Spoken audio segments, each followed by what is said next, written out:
a hyperbola. Okay. So this is section 7.2.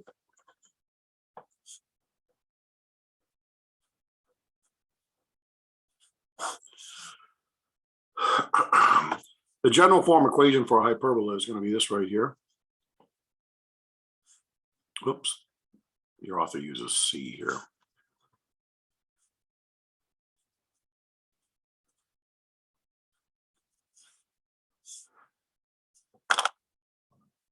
Now, two little corrections here. This has to be a minus sign here.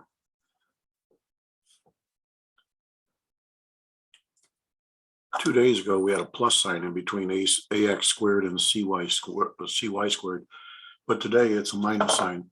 And that's how you tell the difference between the equation for a hyperbola versus a circle and ellipse. This is going to be a minus sign for hyperbola. For an ellipse, it's a plus sign. For a circle, it's a plus sign. So that's a minus sign here. Okay, so that's general form for equation of a hyperbola.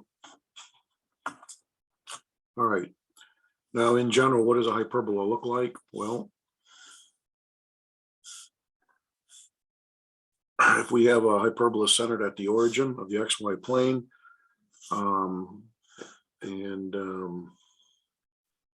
suppose we have a vertex point here and a vertex point here, and we have a focal point here and then a focal point here.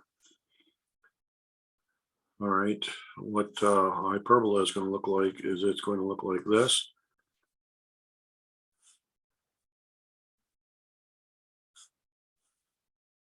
So in general, that's what a hyperbola looks like. It actually has two branches that kind of look like they're parabolic branches, all right? But collectively together, this whole graph is called a hyperbola. And the idea behind a hyperbola is that if we arbitrarily choose a point on the graph on one of these branches of the hyperbolic graph and call it generically some point xy, and this is a focal point, I'll call f sub 1. This is another focal point called f sub 2. The idea behind this is that if you look at this distance here between the arbitrarily chosen point on the graph of the hyperbola and this focal point, we'll call that distance maybe d sub 1. And you look at the distance between the arbitrarily chosen point on the hyperbolic graph and this focal point, which we'll call distance d sub 2. The idea behind this is no matter where you move this point on the hyperbolic graph here, okay, and even if the point's over here, same thing, what happens is if you take the long distance, which is d1 in this case, and subtract off d sub 2, that's always going to be equal to a constant. And the constant it's going to be equal to is always going to be equal to 2a. Now remember 2 days ago for an ellipse, we had a similar situation, but it was not the difference between the distances.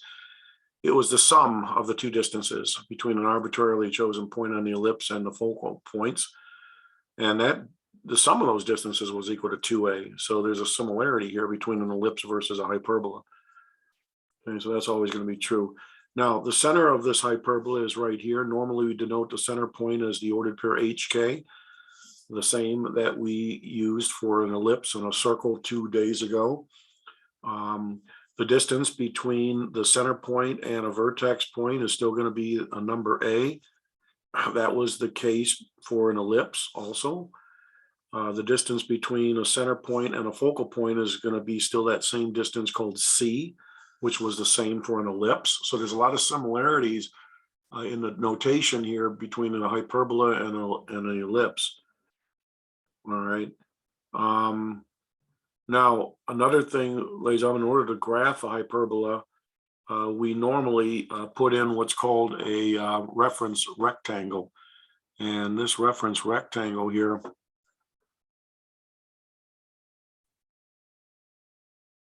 looks like this. It's a reference rectangle. And through the corners of the rectangle, we have two lines that go not only through the corners of the rectangle, but also go through the center of the hyperbola.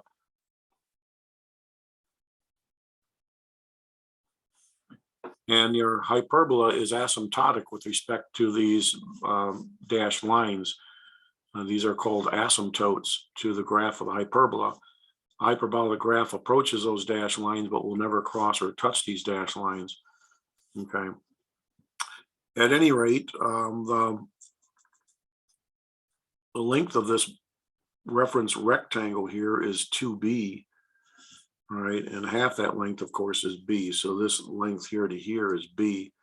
And this diagram is getting very cluttered here, but this is b, and the width of the entire rectangle is 2b. And this distance here is a here, okay? All right, so we have our numbers a, b, and c, just like we did for an ellipse. And so these numbers are going to be also in some sort of relationship with one another. Now, there's two hyperbolas we're going to be looking at. One's where the transverse axis is horizontal versus where the transverse axis is vertical. What is a transverse axis? All hyperbolas have a transverse axis. A transverse axis is nothing more than a line that contains the center of the hyperbola and also contains the vertices of the hyperbola, and also contains the foci. Okay, this would be your transverse axis here for this hyperbola, and the transverse axis for this particular hyperbola is a horizontal transverse axis. Okay. There's also an axis that is perpendicular to your transverse axis that runs the length of this reference rectangle here. And sometimes this axis here is called the conjugate axis.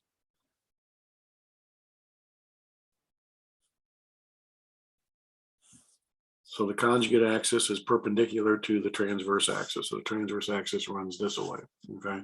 All right, there's two hyperbolas that we're going to put under the microscope in this section, those that have a horizontal transverse axis versus those that have a vertical one. So let's first of all look at a horizontal transverse axis.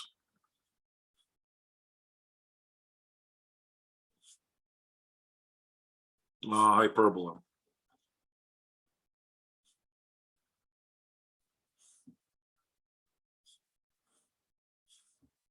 Let's have a horizontal axis here.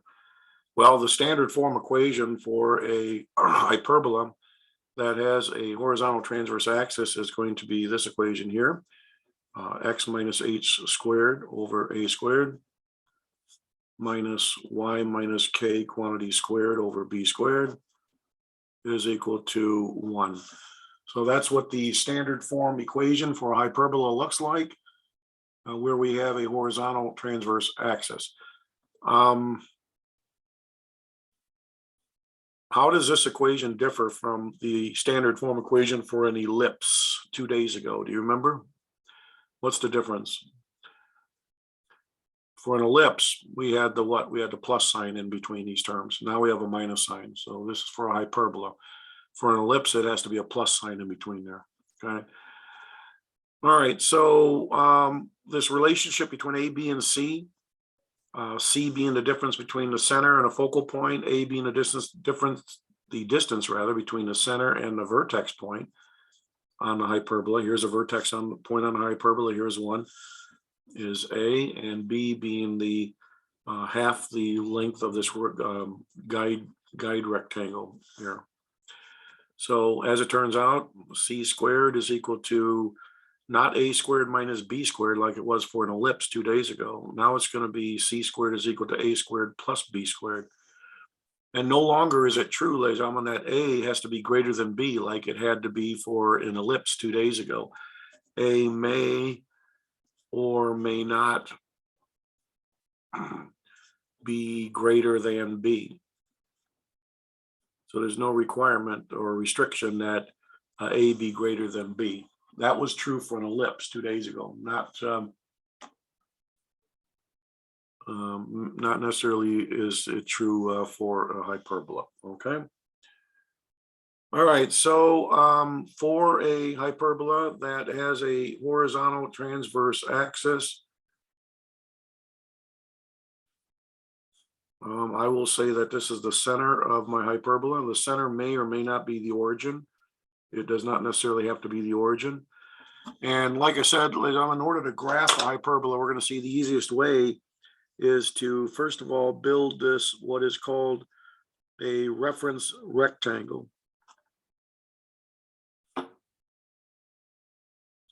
Once you have the reference rectangle in here, it's very easy to graph the hyperbola.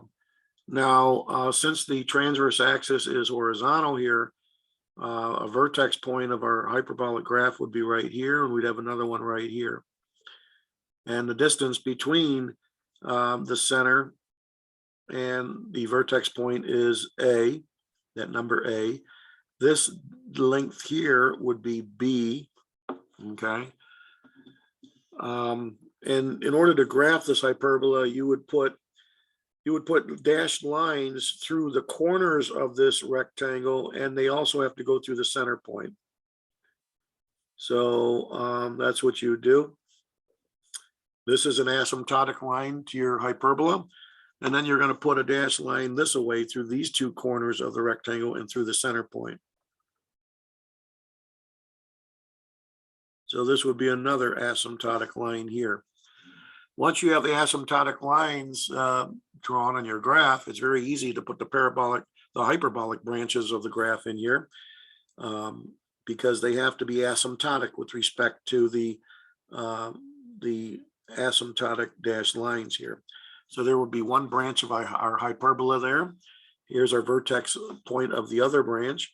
So this other branch has to get closer and closer to these to the asymptotic lines as you venture further and further away from the center.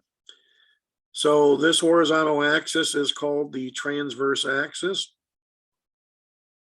Notice this transverse axis contains the center point, contains the vertices, and there would be two focal points. There'd be a focal point maybe here and here. Okay, maybe call that focus 1 and focus 2. The distance between a focal point and the center of a hyperbola is always that number C. So that would be C. And this distance again between a vertex and the center is the number A. This distance here to here is B, the number B here. Okay. All right. Now, what would be the center of this hyperbola? Well, the center is going to be the ordered pair HK, okay, HK. What would be the vertices? Well, since our our transverse axis is horizontal, to go from a center point to a vertex point, you would have to either add A or subtract A from the X coordinate of the center. So the vertices are going to be H plus A, K, and the other vertex point will be H minus AK.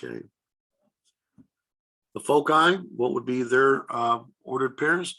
To go from a center point to a focal point, you'd have to add C or subtract C from the X coordinate of the center of the hyperbola. So H plus CK is one focus, and the other one would be H minus CK, another focus. All right, ladies and gentlemen, we also have what are called asymptotic lines. Lines in which the hyperbolic graph approach but never touch or cross. And these asymptotic lines have equations. And what would be the slope of this asymptotic line here? The slope of this guy here? Well, slope is rise over run. The rise would be B, and the run would be A. Okay, and this would be a positive sloped asymptotic line. This one's going to be a negative sloped asymptotic line. So the equations of the asymptotic lines are going to be y equal to plus or minus B over A times X minus H plus K. These are going to be the equations of your asymptotic lines. One asymptotic line has a positive slope, positive b over a. That would be this one here, the rising asymptotic line. And the other one has a negative slope, negative b over a. That would be the falling asymptotic line here. Okay. So this line here would be the one that is y equal to b over a times x minus h plus k. And this asymptotic line here, whoops, that was the rising one. The falling one down here, this one that goes this way, would be y is equal to negative b over a times x minus h plus k. What is the length of the transverse axis?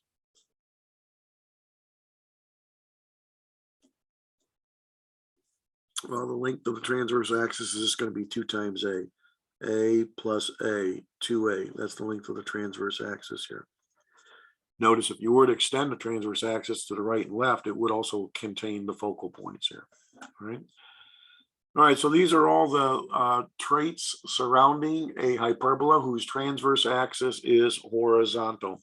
And this is the standard form equation for such a hyperbola. All right. Notice, ladies and gentlemen, that the x variable precedes the minus sign. And an easy way to remember that the transverse axis is horizontal is to remember that the transverse axis is parallel to the variable axis that precedes the minus sign. In other words, since the x variable precedes the minus sign here, we know the transverse axis is parallel to the x-axis. For that reason, it must be horizontal. Okay. All right. Let's now take a look at a hyperbola that has a transverse axis that is vertical. Okay.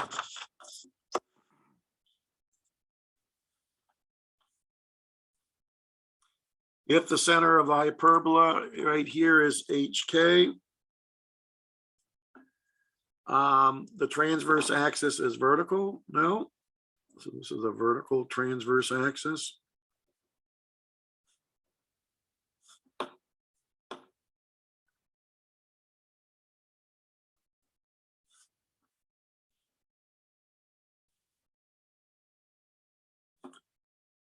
So now, if this is your center point of the hyperbola HK, you would have a vertex point that lies above it and below it, equal distance away from it. And the distance would be A again. Then you're going to have a focal point, maybe right here, and a focal point right here. We'll call this F1, this one F2. The distance between the center and a focal point is always C. Okay. To graph a hyperbola, we always like to put in our what is called a reference rectangle and then the asymptotic lines. And that's very easy to graph the hyperbola. Since this is a vertex point, our reference rectangle, one of the sides would have to go through it, and the other side would have to go through this other vertex point down here. Then we put in our reference rectangle here. So notice A is going to determine this dimension of our reference rectangle. B, the number B in the equation, will represent this dimension of our reference rectangle. Okay. And the equation for a hyperbola that has a vertical transverse axis is going to be y minus k quantity squared over a squared minus x minus h quantity squared over b squared equals 1. So this is the equation for a hyperbola in standard form that has a transverse axis that is horizontal. Excuse me, that is vertical. Notice the y variable precedes the minus sign, and notice that our transverse axis being vertical is parallel to the y-axis. That's the easiest way to remember which one has a horizontal versus vertical transverse axis. If the y variable precedes the minus sign, the transverse axis is vertical, parallel to the y-axis. If the x variable precedes the minus sign,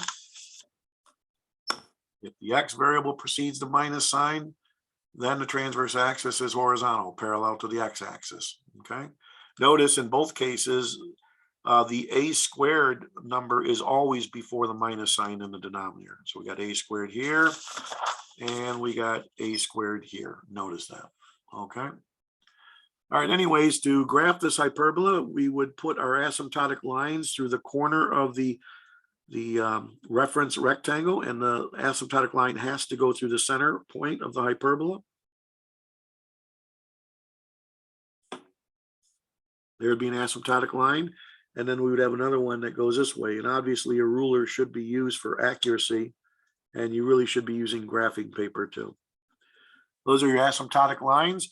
But ladies and gentlemen, our transverse axis is vertical, so the branches of this hyperbolic graph are going to look like this. One of them is going to be opening upwards and be asymptotic with respect to the dashed asymptotic lines. And we have another branch of our hyperbola that opens downwards, asymptotic to the asymptotes here, like that. Okay, so the transverse axis is vertical. Notice it's the axis that contains the center, the vertices, and the focal points. All right, what would be the center of this hyperbola? Well, again, it's going to be HK. We know that C squared is equal to A squared plus B squared. I'm sorry, did I give you the focal points of, yes, I did. I did do that. Okay. All right, so what would be the vertices? Well, to locate a vertex point of this hyperbola, we're going to have to start at our center point, and we're either going to have to add A or subtract A from the y coordinate of the center point. So the vertices are going to be HK plus A and HK minus A. This vertex point here would be your HK plus A point. This one down here would be your HK minus A point.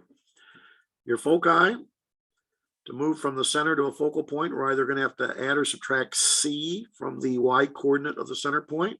So the focal points would have the ordered pairs of HK minus C and HK plus C. This focal point down here would be the one that is HK minus C, and this focal point up here would be the one that is HK plus C.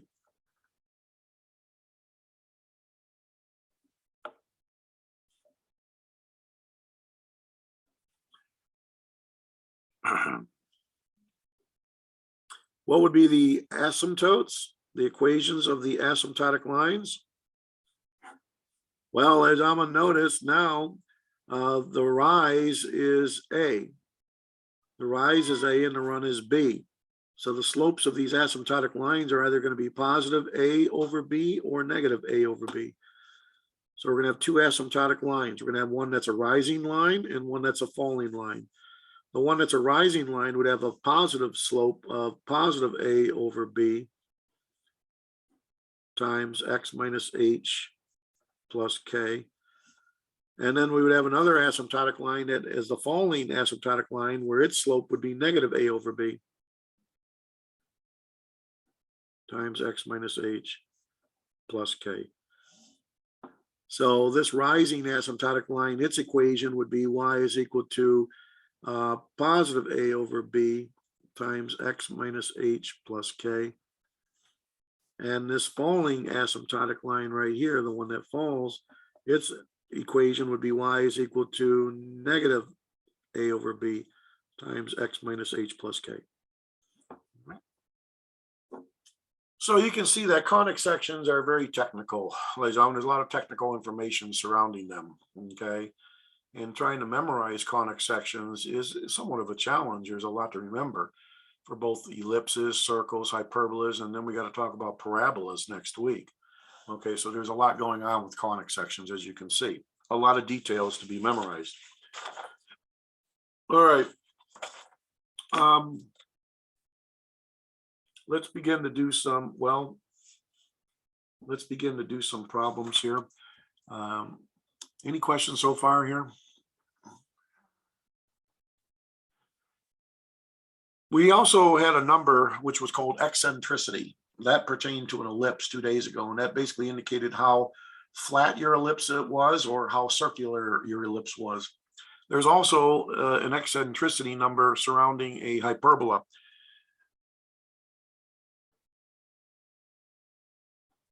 And the eccentricity of hyperbola, like 2 days ago for an ellipse, is also the ratio of C over A. So it's basically the ratio of the distance between the center and a focal point to the distance between the center and a vertex point. And E ranges from 1 to 0. And what happens as the eccentricity, wanders between 0 and 1? What happens to the graph? How does that change the shape of the graph?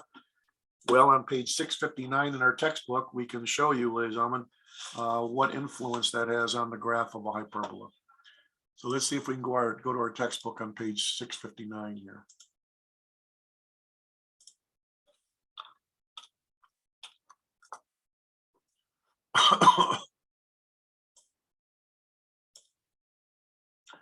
All right. So on page 659 here, notice, ladies, I'm going to give us the standard form equations for two different hyperbolas, this one and this one here. Now, both transverse axes to these hyperbolas would be what? Vertical or horizontal? Anybody want to weigh in on what they would be? Horizontal, All right, and how do we know they would be horizontal transverse axis? because the x comes first. The x variable precedes the minus sign. So the transverse axis is parallel to the x-axis, meaning they're horizontal. Exactly. All right. And if you were to take the time to graph these hyperbolas, which we will show you how to do that, ladies and gentlemen. I'm just going to fast forward down here. Notice the eccentricity of the first hyperbola would be what? C over A, which would be 5 over 4. And how are they getting C? Well, they're using the relationship that C squared equals A squared plus B squared. How are they getting A squared and B squared? Well, you can see that A squared would be 16, meaning A is 4. B squared is 9, meaning B is 3. And then they plug those into here for C. So C would be 5. So the eccentricity of the first hyperbola would be 5 divided by 4, 5/4. And the eccentricity of the second hyperbola, after you find C being 5, again, the eccentricity of the second hyperbola would be 5/3. Which eccentricity is closer to 1, 5/4 or 5/3? Which one is the case? Which one is closer to 1, 5/4? 5/4. 5/4 is a little bit closer to 1. So how does the graph of the first hyperbola differ from the graph of the second one, since its eccentricity is a little closer to 1 as opposed to the second one? Well, let's find out. Here's the graph of the first hyperbola here, and here's the graph of the second hyperbola. Ladies and gentlemen, what's the difference between these graphs of these two hyperbolas? How do they relate to our number called the eccentricity? What's the difference between these graphs? Anybody comment about the difference?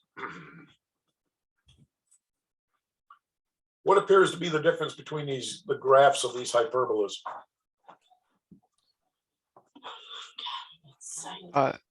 Since the eccentricity is closer to 1 in the first one, it doesn't open as widely.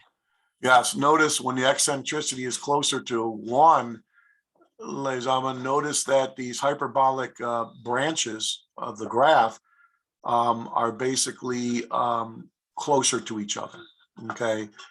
When the eccentricity of the hyperbola approaches 0, on the other hand, the branches of the hyperbolic graph tend to move further and further away from each other, okay? So notice that interesting consequence there of a differing eccentricity here, okay? We've seen the consequence of eccentricity on the graph of an ellipse 2 days ago. When the eccentricity was very close to 1, we had an ellipse that was very flat, do you agree? Very elongated. If the eccentricity was close to 0, we had an ellipse that was very, very close to a circle. All right, so I just want to point that out there with eccentricity. All right, let's see what else we got here. Okay, the only way to become familiar with these equations, ladies and gentlemen, and learning how to graph hyperbolas is to go over a whole bunch of problems, okay? So on page 662, I would like to begin to look at some problems, which will be problems that you will be confronted with Alex, all right? Let's start off on page 662 here. Let's see if we can do a couple of problems, 9 through 12. In 9 through 12, it says determine whether the transverse axis and foci of the hyperbola are on the x-axis or the y-axis. Notice with all of these hyperbolas, problems 9 through 12, the center of the hyperbola for each one would be at the origin 0, 0. For every one of them, the center is at the origin 0, 0. So ladies and gentlemen, with the transverse axis for number 9, would it be horizontal or vertical? Would it be on the x-axis or the y-axis? What would be the case? Number 9. It would be on the x-axis. That's correct, because the x variable precedes the minus sign, and therefore the transverse axis is parallel to the x-axis. And since the center of the hyperbola is at the origin 0, 0, that means the transverse axis literally has to be on the x-axis. Okay. And so the focal points have to be on the x-axis. The vertices have to be on the x-axis. The center of the hyperbola is on the x-axis, which is 0, 0. All right, how about the number 10? The hyperbola number 10. Would the transverse axis be horizontal or vertical? Vertical. In this case, because the y variable precedes the minus sign, the transverse axis would be vertical and hence would be literally the y-axis. Okay. So the focal points, the vertices, and the center of the hyperbola would all have to lie on the y-axis. That is correct. Number 11, be careful with this one. Would the transverse axis be vertical or horizontal? Vertical, because if you rearrange it. Yeah. The transverse axis would be vertical for this hyperbola because these terms, if you just spun them around, the y variable would precede the minus variable, correct? If we spun the left side around and said y squared over 3 minus x squared. So yeah, the transverse axis would be vertical, and therefore the center, the vertices, the focal points would all be on the y-axis. That's correct. Number 12, transverse axis, horizontal or vertical? Again, if you Horizontal. if you spun these terms around on the left side, your x variable would precede the minus sign, so the transverse axis would be horizontal on the x-axis. So the center, the vertices, the foci would all be on the x-axis. That is correct.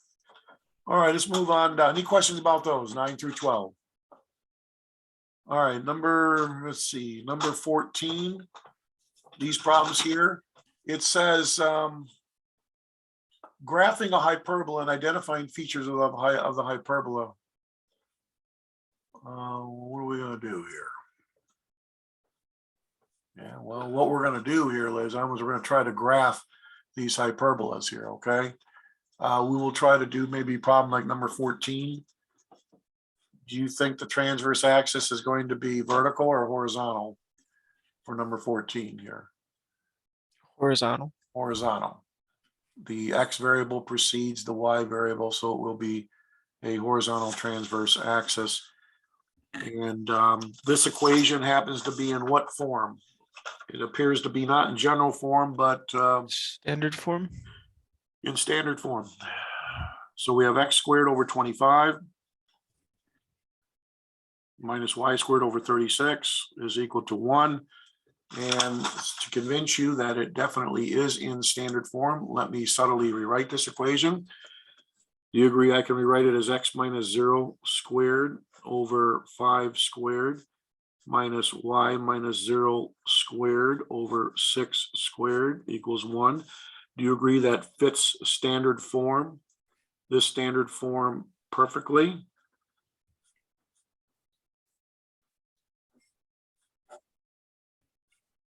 So ladies and gentlemen, you can definitely see that our equation for this hyperbola is in standard form.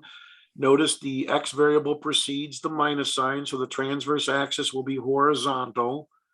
So it's a horizontal transverse axis. What would be the center of this ellipse? We should be able to read it right off. It's the ordered pair HK.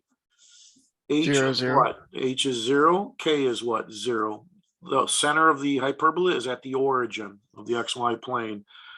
We might as well go further and label some other things here. Well, we got it. We know that c squared is equal to a squared plus b squared. Ladies and gentlemen, in order to have our reference rectangle, in order to facilitate our ability to graph this hyperbola very quickly, we want to find our reference rectangle. So we're going to need to know what a and b are. What is a squared? 25. A squared is 25, which implies then that a is 5. B squared is 36, right? So that implies that B is 6. All right. Now that we know that, we can begin to think about beginning to graph this thing here. And of course, graphing paper is very important. Please use graphing paper. I'm going to get a piece of graphing paper here. And we know that the center of this hyperbola is at the origin, 0, 0. Ladies and gentlemen, we've already determined that the horizontal, the transverse axis is horizontal. So it will be literally the x-axis. Furthermore, we know that the vertices are a units away from our center point. So what would be our vertices here? Well, our vertices are going to be the x coordinate of our center point plus 5 and the x coordinate of our vertex point minus 5. So the vertices are going to be 0 plus 5, 0 or 5, 0.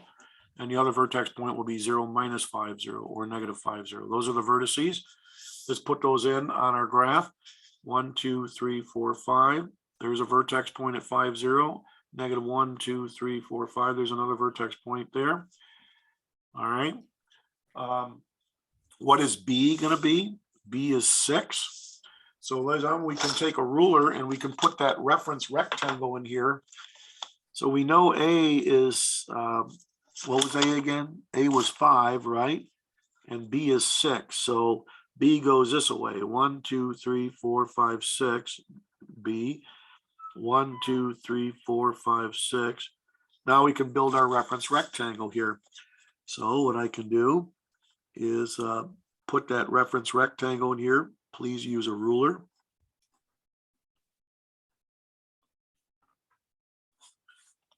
And then it's going to come around like this. I lost my ruler. I don't know where it is.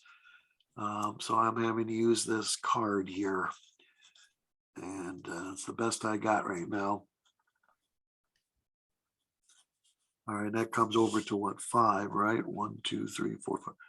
Okay, so, and then we drop this down here.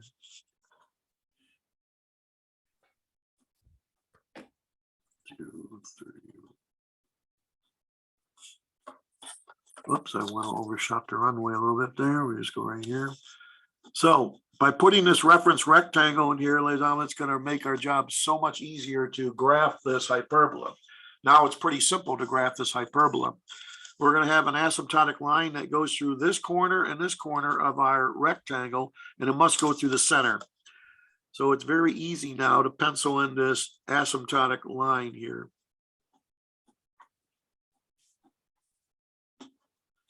There's an asymptotic line, and here comes another one. And the other one's going to go through these corners of our rectangle and also the center point of the hyperbola.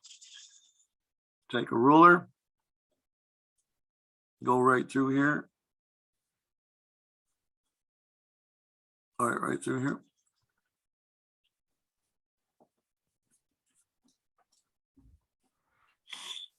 And right through here. There's your other asymptotic line. Now it's very, very easy to graph your hyperbola. Once you have your reference rectangle in here, ladies and gentlemen, and your asymptotic lines, it's actually downright trivial to graph your hyperbola. Very simple thing to do. Remember, our transverse axis was horizontal. So you're not going to have your hyperbolic branches opening upwards and downwards. No, they open to the right and left because the transverse axis is horizontal. So one branch of your hyperbola is going to go like this. And it is going to be asymptotic with respect to that line there. And then it's going to come down here and also be asymptotic with respect to this other dashed line down here. Okay, and then we got to draw the other branch over here. This is a vertex point, so it picks up the vertex point and it's asymptotic with respect to this asymptotic dashed line, and also comes down here and is asymptotic with respect to this one. And ladies and gentlemen, we have graphed that hyperbola. That's your answer. The graph is going to be this and this branch collectively. Okay, let's have a little bit of fun though, since we have this thing graphed. Ladies and gentlemen, what would be A? A is the distance between the center point and a vertex point. A would be this distance. What was that distance? What was A? A was 5. Do you agree? So that's what A is. Our B is going to be this distance here to here. What was B? B was 6. That's B. All right. What would be the focal points? Well, in order to find the focal points, you got to find C. So C is going to be the square root of A squared plus B squared, which is to say the square root of 25 plus 36, which is the square root of what? 61? Now, what is the square root of 61? Well, for plotting purposes, you're going to have to approximate this as a decimal. It's about 7.8-ish. So your focal points approximately are going to be about 7.80 and negative 7.80. That's to say it's going to be your x coordinate of your center point plus C, and the x coordinate of your center point minus C. So 7.80, negative 7.80, your focal points. Where's 7.8? Well, there's 6 out here, 7, and then 8. Your focal point is going to be right here. You have a focal point here. That'll be the one that's about 7.80. And you're going to have another focal point, which is back over here. That'll be your focal point. I'll call F sub 2. Or in general, you just call a focus point, which is negative 7.880. All right. And those are your focal points out here and here. All right, and what would be the equation of this asymptotic dashed line here? Being a rising line, its slope would have to be what? Positive. And ladies and gentlemen, what do you think the equation of this one would be here? What would be the slope of this line here? Is it going to be A over B or B over A? What's the rise here? The rise is over what? A. Yeah, B. B over what? A. The rise is B, the run is A. So the equation of this asymptotic line is going to be y equal to b, which is 6, over a being 5, times x minus the x coordinate of your center point, which is to say x minus 0, plus the y coordinate of your center point. So the equation of this asymptotic line is going to be the equation y equal to 6/5 x. What would be the equation of this falling asymptotic line, this one down here, the one that falls? It's going to be y equal to what? The only difference is going to be y equal to what? Negative. The slope must be negative, negative 6/5 x.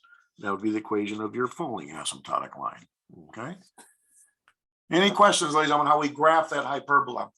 To recap, what did we do? What did we just do here? We were given the equation of a hyperbola. We determined the center point of a hyperbola. We determined what A and B were. And once we determined A and B, we then penciled in our reference rectangle, where A is the distance always between the center and a vertex point. B is always the other perpendicular distance or dimension of your rectangle. Once you draw in your reference rectangle, you put the asymptotic lines in. Those are just lines that go through the corner points of the rectangle and the center of the hyperbola. Once you have your asymptotic lines in, it's very, very simple to graph your hyperbola. You just start at your vertices and you basically put the branch, you draw the branches outward and make them asymptotic with respect to these dashed lines here. Okay, and you have your graph. It's that simple. Any questions how we handle that problem there and graphing that hyperbola? And again, graphing paper really should be used for accuracy. Otherwise, like I said, it's going to be anybody's guess if we're going to be able to do this thing with any degree of certainty. All right, so that was a problem like number 14. Let's see what other problems we should probably check out here. Okay, so we showed you how to graph one. Problem number 19. Now, this hyperbola here, ladies and gentlemen, the equation is not in standard form. How could I get this equation into standard form? Anybody want to help me here? Get this into standard form. What does the right side of the equation always have to be equal to for it to be in standard form? Has to be equal to 1. 1. So in order to hammer number 19 in the standard form, it's pretty simple to do because we just have to force the right side of this equation to become 1. To accomplish that, we would divide both sides of the equation by what? -35. Negative 35. So we're going to divide both terms on the left side by negative 35. And we divide the right side of the equation by negative 35. That will literally force this to be into standard form. Well, closer. I got to show you one more thing here. By the way, a -5 divided by a negative 35, this can reduce down, can it not? Can we reduce -5 over negative 35 down? Reduce it down to x squared over what, 7? True. And okay, that's great there. And now this would not be a plus. This is going to be a what? This is going to be a minus here. And how about 7 over negative 35? Does this reduce down? Yeah, it reduces down to 1/5. So this would be negative y squared over 5. And the right side is 1. Now this is in standard form. And the center of this hyperbola would be what? What would be the center?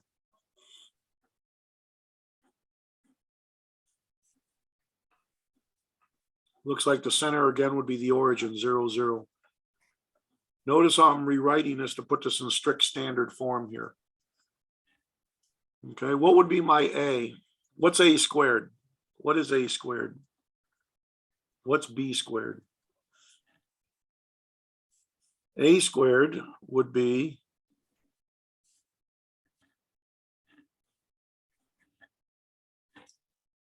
write this in standard form here.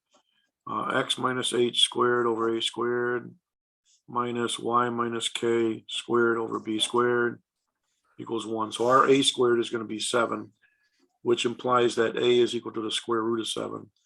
B squared is 5, which implies that b is going to be equal to the square root of 5. All right. All right, what would be the center of this hyperbola? The center would be HK, which would be, again, the origin, 0, 0. Would the transverse axis be vertical or horizontal? Horizontal. Horizontal. It would be on the x-axis again, correct? And the center would be 0, 0. And A would be the square root of 7. B would be the square root of 5. Now it's kind of messy because these are not nice whole numbers here. So you'd have to approximate these as decimals in order to graph this thing. All right, square root of 7 would be like, it would be 2 point something. The square root of 5 would also be what, 2 point something. All right, and then you could graph this hyperbola here where the center would be at the origin, 0, 0. All right, not a nice one to graph because again, these are not nice numbers here, but it could be done. You could approximate the graph. All right, so I just wanted to show you how to clean that equation up to put it in standard form there. So notice some of these are not in standard form, like number 20 is not in standard form. You'd have to divide both sides by negative 77 to get that into standard form. All right, now for these next problems here, they want you to identify the center, identify the vertices, identify the foci, write the equations for the asymptotes, graph the hyperbola. In other words, they want you to do everything with these. And so let's try to do one here. Problem number 25. Would the transverse axis for number 25 be horizontal or vertical? For 25. It'd be vertical. Vertical. because the y variable precedes the minus sign. Do you agree? So the transverse axis will be parallel to the y-axis or vertical. All right. Now for classwork number one, ladies and gentlemen, here's what I want you to do. Number 25, I want you to graph number 25. So I want you to take out a piece of graphing paper and graph the hyperbola for number 25. You're going to have to find A, find B, build a reference rectangle, and then go from there. Notice that equation's in standard form. So what would be the center of this hyperbola? The center. What would be the center? Wouldn't it be 5, or would it be -3, 5? Yes, the center point would be -3, 5. Because you can see here that you got x plus 3, which if you write it as x minus h in general, it would be x minus a -3. H is -3. Y minus k. K would be 5. H is -3. K is 5. The center is at -3, 5. See if you can graph that hyperbola. This will be classwork number 1. Today is December 1st, the first day of December, ladies and gentlemen. Go ahead and graph that hyperbola. In the process, you might want to also find some attributes for this hyperbola. See if you can identify the center, the vertices, the foci, maybe even write the equations for the asymptotes, okay? See if you can do all that stuff, ladies and gentlemen, and ultimately see if you can also graph number 25. I'll give you time to work on that problem.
Let's take a look, ladies and gentlemen.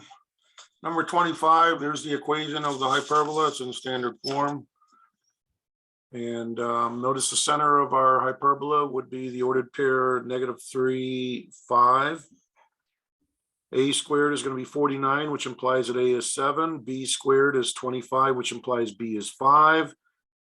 To find the vertices, since our transverse axis is vertical, we would have to go from the center to a vertex point by adding 7 or subtracting 7 from the y coordinate of the center point. So your vertices are going to be at -3, 12 and -3, -2. All right. To find your focal points, you have to find C by using this relationship. C would be the square root of 74, which is really messy, but that's what it would be. All right. And so I'll leave it in exact form. So your vertices are going to be found by moving upwards from your center point or downwards from your center point, C units. So these would be the ordered pairs of the vertices, the foci, if you will. The asymptotic line equations are going to be these here, plus or minus A over B times X minus H plus K. A is 7, B is 5. So these would be the equations of your asymptotic lines. One's going to be a rising line with a positive 7/5 slope. The other one's going to be a falling line with a negative 7/5 slope.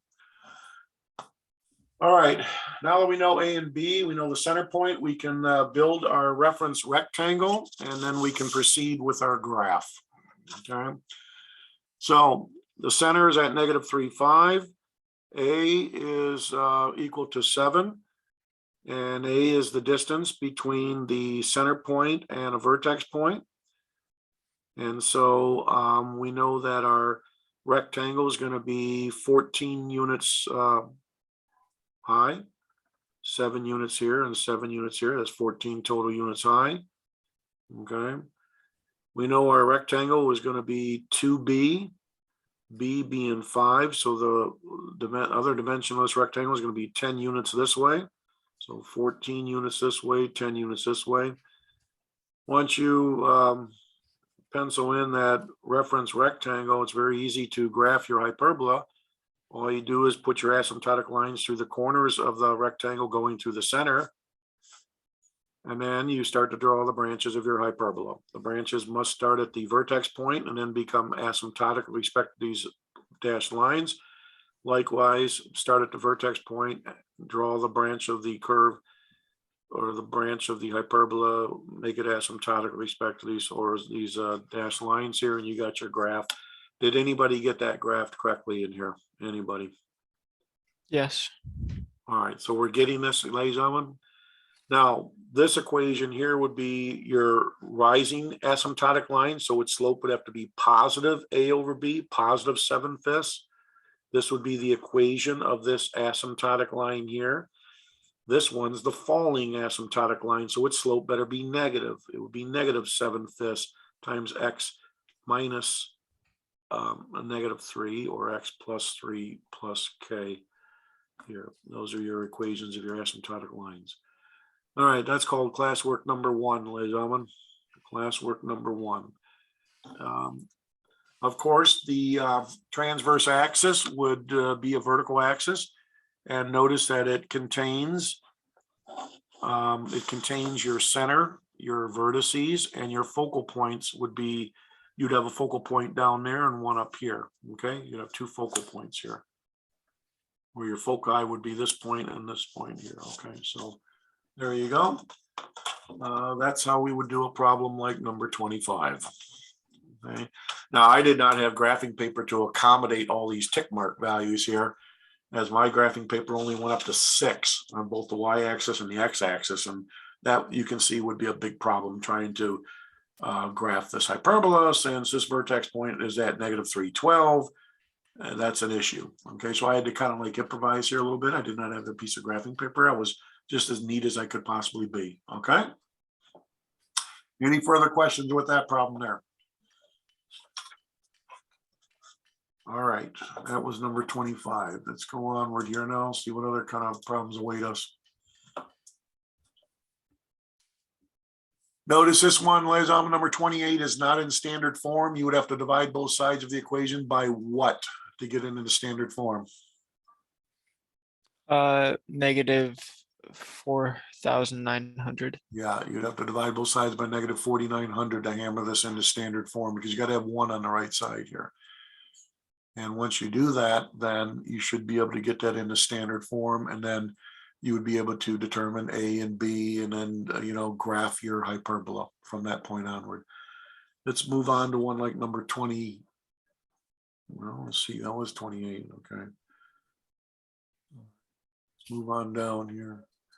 All right, ladies and gentlemen, notice problems 33 through 40 are in what form? These equations are no longer in standard form. They are in General form. General form. Notice, hence, in order to hammer these equations into standard form, we're going to have to complete the square on both variables x and y.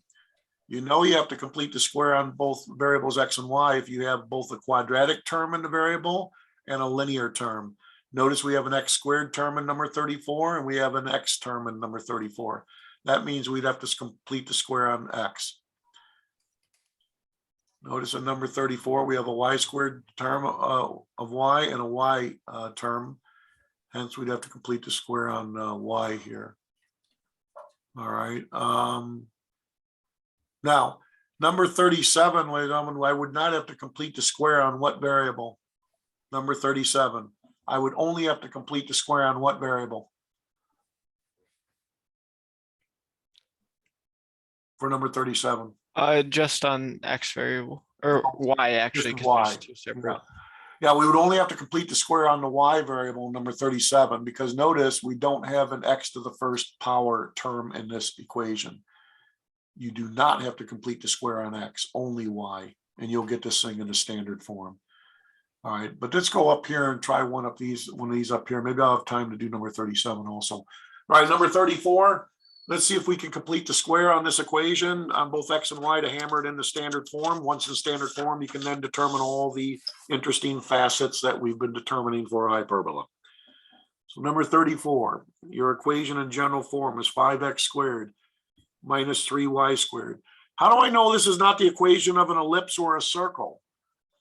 How do I Because know? the negative sign, All right, what minus sign? in between the x and the y terms. Notice we got a negative sign that occurs between 5x squared and 3y squared. Because of that, this is a hyperbola's equation, not an ellipse or a circle's. If it was a circle or ellipse equation, you'd have to have a plus sign in between 5x squared and 3y squared. That would have to be the case, okay? But this is an equation of a hyperbola. So how are we going to get this equation from general form to standard form? Well, we have to complete the square on both variables x and y.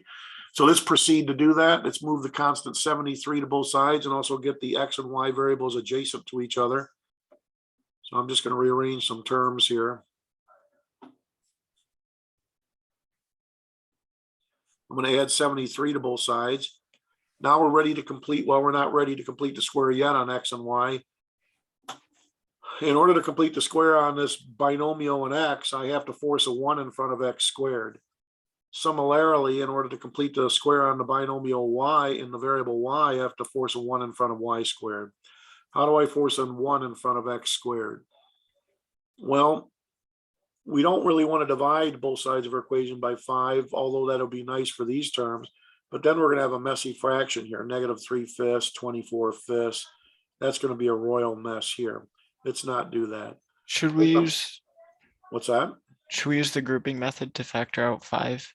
Well, yeah, this is factor 5 out of both these terms first. That'll force a 1 in front of x squared. So let's do that. And to force a 1 in front of y squared here, I'm going to factor out a 3 out of both these terms here. That forces a 1 in front of y squared. Now we're in a position to begin to complete the square on these binomials. So now we will complete the square on this binomial in x. To do that, we have to add what special number to it? Do you remember? What number do I add to it? Well, you got to take half of the linear coefficient. You got to take half of the 2. That is to say, divide 2 by 2, and then you have to square that number. That's how you complete the square on x here. To complete the square on y, we're going to have to take half of what? Half of the 8 here, and then square it. That's to say 8 divided by 2 and squared. But ladies and gentlemen, I added 2 brand new numbers to the left side of my equation, so I've upset my equation. It's no longer the same equation that we started with. To maintain the same equation, we must add the 2 numbers to the right side of our equation. What did I add to the left side? Did I just add 2 halves squared? Did I just add 8 halves squared? The answer is no. I actually added a number called 5 times 2 halves squared to the left side. We must add that to the right side. I did not just add the number of 8 halves squared to the right side. I added really the number -3 times 8 halves squared to the left side. We must add that also to the right side. There we go. Now let's go back over here and clean up this left side. So we got 5 times x squared plus 2x. What's 2 over 2? That's really 1.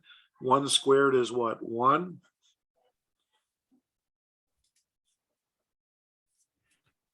8 divided by 2 is 4. 4 squared is 16. Over here we got 5 times 1, which is 5. And -3 times 4 squared, which is -3 times 16. So this will be -3 times 16.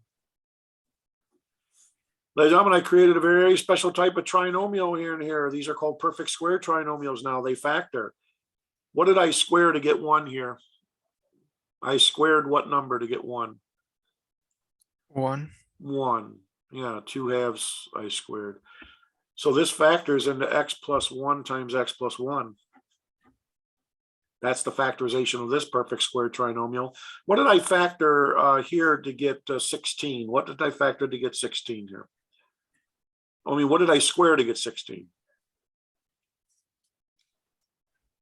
4. 4. I squared 4. So this trinomial y squared plus 8x plus, wait a minute, that should be y. It should be y squared plus 8y, not 8x. Hold on a second. This should be y. All right, there we go. Look like an X there. All right, so the factor y squared plus 8y plus 16 is factors in the y plus 4 times y plus 4. That one's factored. The right side, help me out here. What's 73 plus 5? That's 78. What's 78 minus 48? This is minus 48. What's 78 minus 48? 30. Right side goes to 30. Ladies and gentlemen, the left side can be written more compactly as 5 times x plus 1 squared minus 3 times y plus 4 squared equal to 30. To force this into standard form, we have one more step. We have to divide both sides of our equation by 30 because we have to force a 1 on the right side of our equation. So therefore, let's do that. Got to divide this term by 30. Got to divide this term by 30. Got to divide the right-hand side by 30. So this reduces down to what? X plus 1 squared over 6. This reduces down to y plus 4 squared over what? Over 10. And that's equal to 1. Now our equation is in standard form. And therefore, ladies and gentlemen, question, would the transverse axis be vertical or horizontal here? What is this here for? Vertical or Horizontal. horizontal? This would be horizontal because the x variable precedes the minus sign. The transverse axis is parallel to the x-axis, meaning it's horizontal. All right. What would be the center point of this hyperbola? Why we're at it? Why not? The center of this hyperbola would be what? H is what? H is 1 not or positive 1. negative but 1 negative and then 1. negative 4. And K is negative 4. That would be the center of this hyperbola, negative 1, negative 4. A squared would be equal to what? 6, which implies that A would be a messy square root of 6. B squared would be 10, which implies that B would be a messy square root of 10. All right. And so we're done with that problem. Questions? I don't want to go any further. We didn't even have to do this here. All your author wants you to do is to put this in the standard form. We've done that. Questions, ladies and gentlemen, how I completed the square on both x and y to hammer this into standard form. Do we understand what just happened there? Okay. We completed the square on both variables x and y. That was one like number 34. Why not do 37 while we're at it here? Let's try to take this equation 37, which is in general form, and complete the square, hammer it into standard form. Notice on the last problem, I had to complete the square on both x and y because I have a second degree term in x and a first degree term in x. I had a second degree term in y, a first degree term in y. Because of that, I had to complete the square on x and y. This problem 37 is a little different though. Number 37 is missing what variable? What first degree variable is missing? X variable. The first degree x variable is missing, which means that that's a good thing for me because that means I do not have to bother in completing the square with x. All I have to complete the square with is y. That's less work for us. That's a good deal. And so to get number 37 in the standard form, all we have to do is complete the square on the y variable, not the x variable, because we don't have any x to the first power term in here. All right, so we just leave this one alone here. Leave it alone. And ladies, I'm going to force a positive 1 in front of y squared. I'm going to have to factor out a negative 1 out of both these terms here. So I'm going to factor out a negative 1. That leaves behind y squared plus 10y. Take the constant over to the right side by adding 29 to both sides also. Notice now I have a 1 in front of y squared. So now we can complete the square on the binomial and y. Notice, don't worry about x. We don't have to complete the square on x. All right, what do I add to this binomial on y to complete its square? Well, I have to take half of the linear coefficient. That's to say I have to take half of 10, which is to say either 1/2 times 10 or 10 divided by 2. And we have to square that number. But ladies and gentlemen, I just added a new number to the left side of my equation. What did I add to the left side of my equation? Just 10/2 squared? What did I add to the left side of my equation? 1 or -1 times 10/2 Yeah, squared. I really added a new number called -1 times 10/2 squared. We must add that same number to the right side so we don't upset our equation and destroy the balance between the left and the right. If you don't add this number to the right side of your equation, you're doing illegal algebra because this equation no longer would be equal to the original one. This one is still equivalent to the original equation. All right, so we have about 4x squared minus 1. Now we can complete, oh, well, we got to clean this up here first. What's 10/2 squared? That's 5 squared, which is 25. Likewise, this is going to be 25. All right, now I created a very special type of trinomial in the variable y, one that can be factored. What did I square to get 25? I squared 5. positive 5.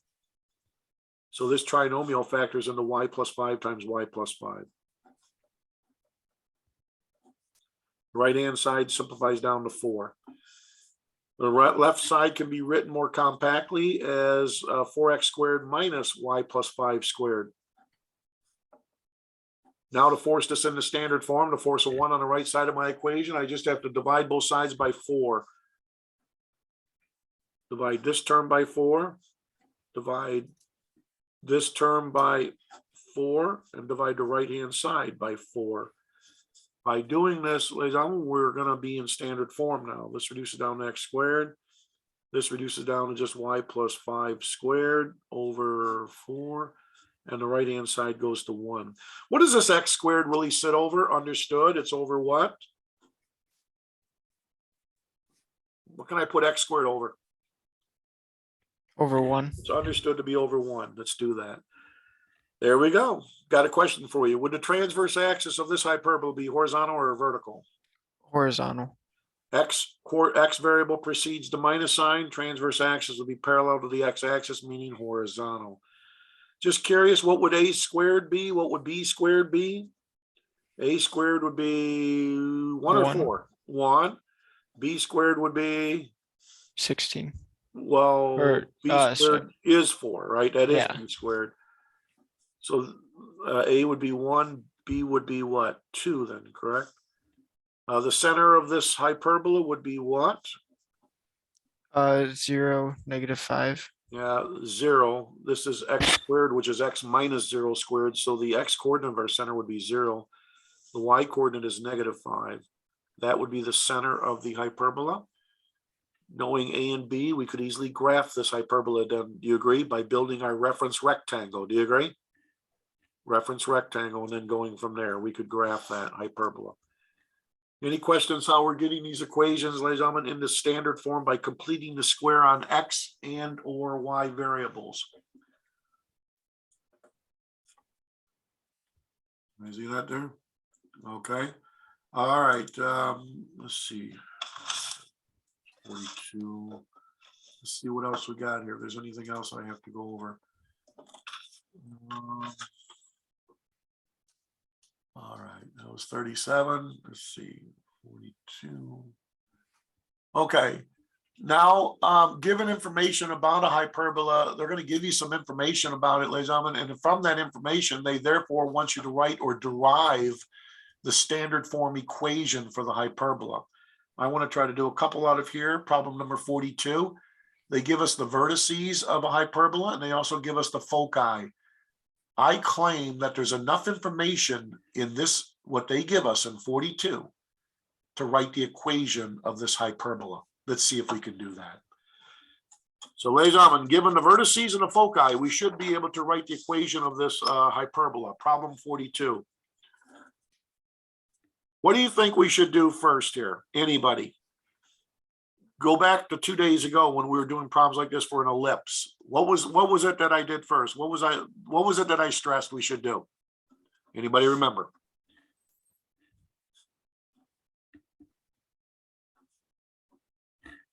We got these points, big deal. I see some vertices, I see some ordered pairs, which are vertices and foci. So what do we do with them? Give ourselves a visual representation using Yes. graphing Ladies and paper. gentlemen, always try to give yourself a vertical cue, a visual cue as to what's going on with the problem. Look at, we got these vertices and foci. Now, you know, I know you're not going to be able to plot these on graphing paper because, you know, our graphing paper doesn't go out to 40 and -40. But look at, we can do a sketch. We can do a rough sketch. So here we go. Suppose I have my XY axis here. I got a vertex point that's at 40, 0. I'll just call this 40, 0 out here. I got one at -40, 0. I'll just call this -40, 0 over here. You don't have to put all the tick marks in between. This is a rough sketch. The foci, I have one at 41, 0. There's 41, 0. There's a focal point. I'll call it F2. There's a focal point at -41, 0. Right here, I'll call that F1. All right, so there's your focal points. Ladies and gentlemen, where would the center have to be? And how does our transverse axis run based on this visual now? How does our transverse axis run, vertically or horizontally? Horizontally. It has to be horizontal because it has to contain the vertices and the foci. So it has to be a horizontal transverse axis. Now we're in business because we know it has to be a horizontal transverse axis. And we know the center is dead, the center point is dead center in between the vertices and the foci. We know that. So the center, ladies and gentlemen, would be at the origin. That's your HK now. Now we know HK. See how everything starts to fall into place very quickly? We know A is equal to what? 40, because that's the distance between the center point and a vertex point. We know that C is what? What's C? 41. C, yeah, C is 41. C is always the distance between the center point and the focal point. So C has to be 41. Heck, we know quite a bit about this hyperbola now. We know that A is 40. We know that C is 41. We know the center of our hyperbola is at the origin 0, 0. We know the transverse axis is horizontal. And so, ladies and gentlemen, what would be the skeletal form of the equation that we're shooting for, knowing that the transverse axis is horizontal? Which equation do we lean towards? What do you read X, off to me? X over. Well, in general, it's or the equation X minus H X what minus- squared over what? Over A squared Squared. minus Y minus K squared over B squared equals 1. There you go. See, that's the equation we need to lean towards because we know our transverse axis is horizontal. That's why you got to give yourself a visual cue. If you didn't plot these points, if you didn't do any of this visual stuff, you'd be hard pressed just by staring at these points trying to ascertain all this information. So please just do a rough sketch of the information they give you. You know, even if it means just roughly sketching an XY plane. All right, it gives you an idea as to which way we got to go here. We know the transverse axis is horizontal, so we have to have the X variable precede the Y variable, precede the minus sign, excuse me. Now we can start to fill in the details. We know H is 0, we know K is 0 because that's our center point, so we can say X minus 0 squared. We know A is 40, so this is going to be over 40 squared. Y minus K is Y minus 0 squared, but we don't know B. How do I find B? Do we remember? How do we find B? It would be C squared minus A squared equals B squared. Right? Remember, yeah, for hyperbola, this is always a valid, this relationship. C squared is always equal to A squared plus B squared. 2 days ago, for an ellipse, the relationship was always C squared equal to A squared minus B squared. All right. You know how you can remember that, ladies and gentlemen? For an ellipse, it's easy to remember that. For an ellipse in for the standard form, we have a plus sign in between the terms. Therefore, the equation for an ellipse with C squared, A squared, and B squared, you would have just the opposite of a plus sign. You'd have the minus sign here. But today it's a hyperbola where we have the minus sign here, so we have the plus sign here. So these signs are always opposite of each other for an ellipse and a hyperbola. Just think of it that way, okay? All right, anyways, we know C is what, 41, so we got 41 squared. We know A is 40. Now we just got to solve for b. So b is going to be equal to the square root of c squared, which is 41 squared, minus a squared, which is 40 squared. So b is going to be equal to what? What's 41 squared minus 40? What's 41 squared minus 40 squared? What's that going to give you? Well, I don't know. 81. 81. Well, we get lucky. 81's a nice big old perfect square of 9. So b has to be 9. And now later on we know b is 9. So therefore we can complete our equation. 9 goes in for b. So that would be 9 squared and we're done. We have the equation of our hyperbola. It must be x squared over 40 squared, which is 1600, minus y squared over 9 squared, which is 81. There's your answer for problem number 42. This would be the equation of the hyperbola in standard form, where they give you the vertices of the hyperbola and the foci. Isn't that amazing? Just knowing the vertices and foci, we were able to put together the equation. Everybody understand the analysis we poured into that to arrive at the standard form equation for that problem there, a problem like that. So again, please give yourself a visual, right? Even if it means doing a rough sketch of an XY plane, even if you don't have graphing paper, you can still give yourself a visual. All right, that's number 42 there. All right, one like number 44. This one's interesting. Now they're going to give you the vertices of a hyperbola and the asymptotic equations, the asymptote equations. And from this, they want you therefore to derive the equation of the hyperbola. So let me write this down. Number 44, we know the vertices are 0, 15, and 0, negative 15. And we know the equations of the asymptotes are y equal to plus or minus 15/8 times x. Ladies and gentlemen, I think we have enough information to write the equation of this hyperbola. So let's see if we can find the equation. Oh, visual. Let's see. Let's plot the vertices. Just do a rough job in plotting them. You don't have to be accurate. You don't have to have all your tick marks. You don't even need graphing paper. We know one vertex point is at 0, 15. We'll call this 0, 15 right there.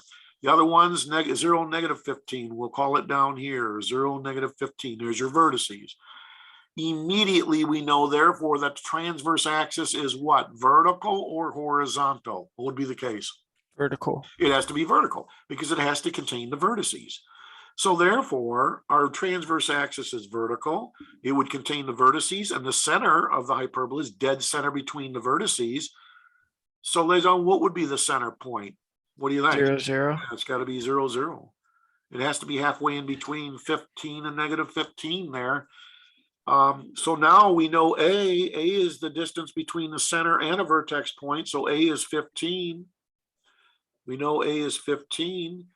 We know what else? Well, ladies and gentlemen, look, they give you the equations of your asymptotic lines. And do you agree that the equations of the asymptotic lines, regardless of whether our transverse axis is vertical or horizontal, do you agree that the slope was either B over A or what? A over B. Or A over B? But look at, we already found A to be 15. So that has to be A. So that means B has to be what? 8. B has to be 8. Everybody see that there? Now we know B. Because your slopes of your asymptotic lines either have to have the slope of B over A or A over B. We just determined from our sketch that A is 15. We can clearly see the numerator of our slope is 15. So B has to be 8 then. Do you agree? Is this registering here, ladies and gentlemen? It has to be A over B. So A has to be 15, B has to be 8. Heck, we're in business. We know the center of our ellipse is 0, 0. That's your point HK. We know A and B. We know our transverse axis is vertical. So what skeletal form of the equation would we lean towards knowing our transverse axis is vertical? What would it be? Y minus K squared over A squared minus x minus h squared over b squared equals equals 1. 1. That's the equation we have to lean towards, because we know our transverse axis is vertical, and therefore the transverse axis being parallel to the y-axis would have us have the y variable precede the minus sign. It has to be this form. Now we just fill in the details and we have our equation. So it's going to be y minus k. K is what? 0 over a squared, a being 15. So this is over 15 squared, minus x minus h, h being 0 over b squared. B was 8, so over 8 squared equal to 1. You can even clean it up some more. Your equation therefore is y squared over 15 times 15 is 225, minus x squared over 8 squared is 64 equal to 1. We are done, ladies and gentlemen.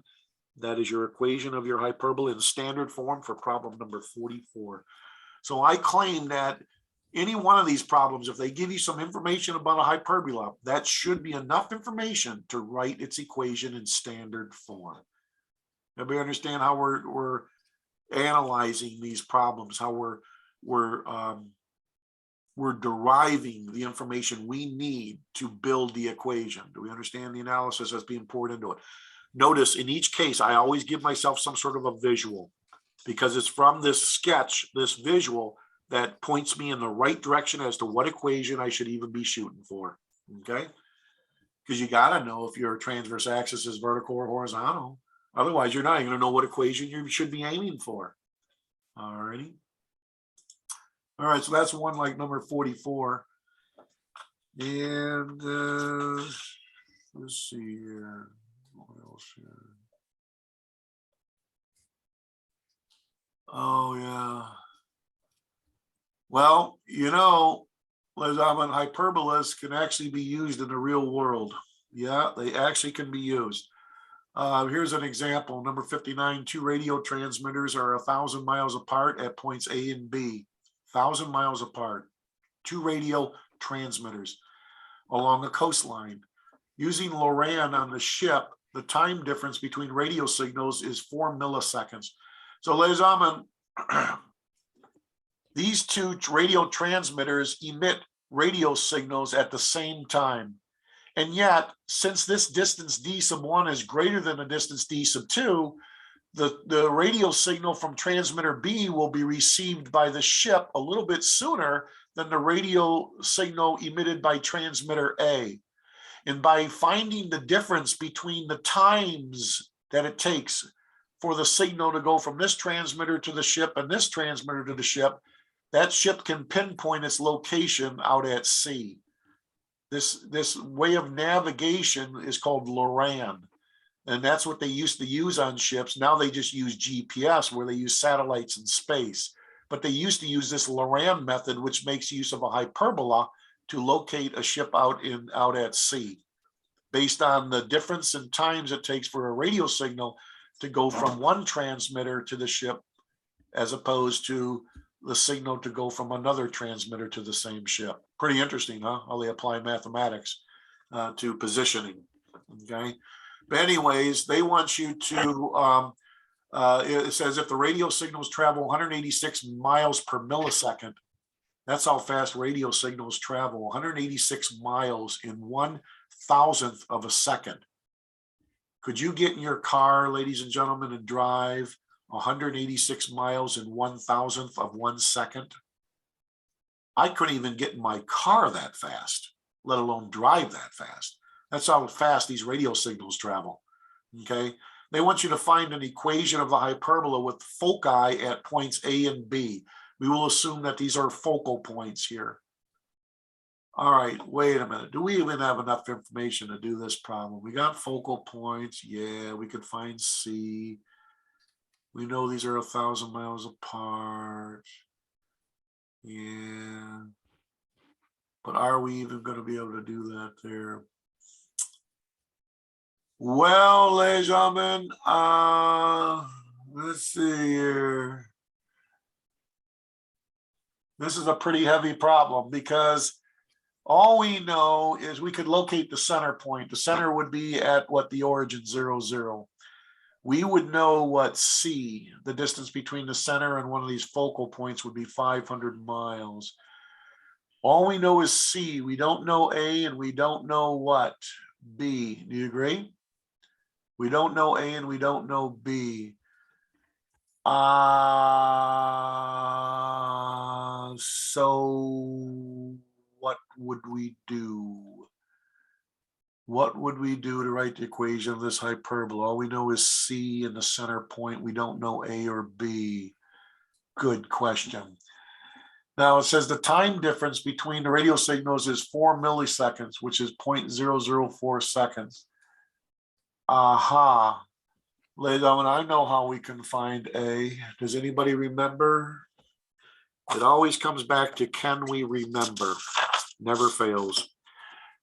Ladies and gentlemen, when I opened up this section talking about hyperbolas, did I not say in general, when you have the graph of a hyperbola here, if you got your focal point F1, your focal point F2, didn't I show you if you pick arbitrarily a point on the graph of a hyperbola, call it point XY? And I showed you this distance here is D1, and I showed you this distance here is what, D2? Does anybody remember? If you subtract D2 from D1, you get the distance of Yes, and the you center remember point what to that A. was? D1 minus D2 was equal to what constant? Do you remember? The constant. It was equal to 2 times, you remember A? A. There you go. Ladies and gentlemen, we got A now because they tell us the difference. Okay, the distance. They give us that difference in the distance. We can derive A. So look at it, says the time difference between the radio signals that were reached from radio transmitter A and B is 4 milliseconds, 0.004. But radio waves travel at 186 miles per millisecond. So ladies and gentlemen, the rate that radio waves travel is 186 miles per every 1 millisecond. So the difference in the distance would be 744 miles. And the difference in times is what? 4 milliseconds. Do you agree? 4 milliseconds.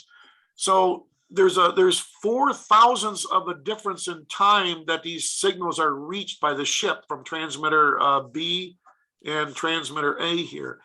So there's a time differential of 4 milliseconds, but radio waves travel at a speed of 186 miles per millisecond. So to get the distance, the difference in the distances that these radio waves traveled from each transmitter to the ship, the difference in distance, all we got to do is take what, 4 milliseconds and multiply it by what? 186 miles per what? Millisecond. And later on, what's 4 times 186? 744. 744 miles then is the difference in distance between this radio transmitter in the ship and this radio transmitter in the ship. So now we know this difference, D1, D2, is 744 miles.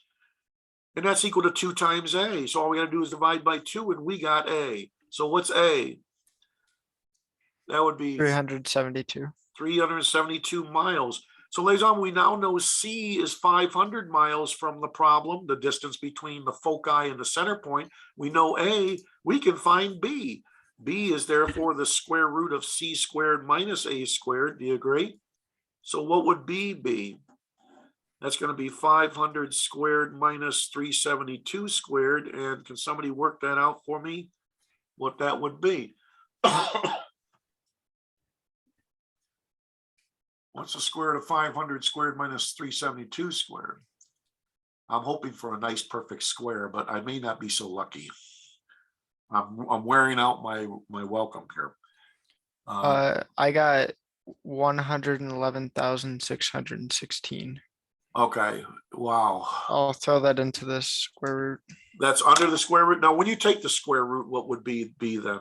I mean, well, okay, just tell me what that square root is. The square root of what now? What's the number? The number was 111,616. 616, okay. And that was the exact number. If you take the square root of its number, is that a perfect square by chance? Just No, I got No. 334.089. doggone, it's not a perfect square. Okay, but anyways, like I'm look, we can write the equation of our parabola, our hyperbola that the ship sits on. The ship is going to sit on our hyperbola.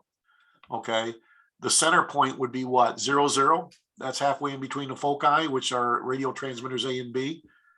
All right, so the center is 0, 0. We know A and B, so we should be able to write the equation of the hyperbola on which one branch the ship lies or is sitting on.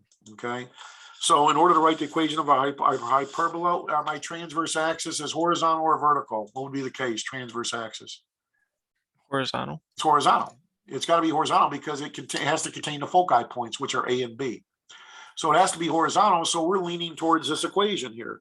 X minus h squared over a squared minus y minus k squared over b squared has to be equal to 1. The center is at 0. So we have x squared over a squared. A is 372. So that's 372 miles squared minus y squared over b being the square root of this 111,616, which is, you know, kind of this is kind of nasty, isn't it? But anyways, that would be squared, and that would be equal to 1.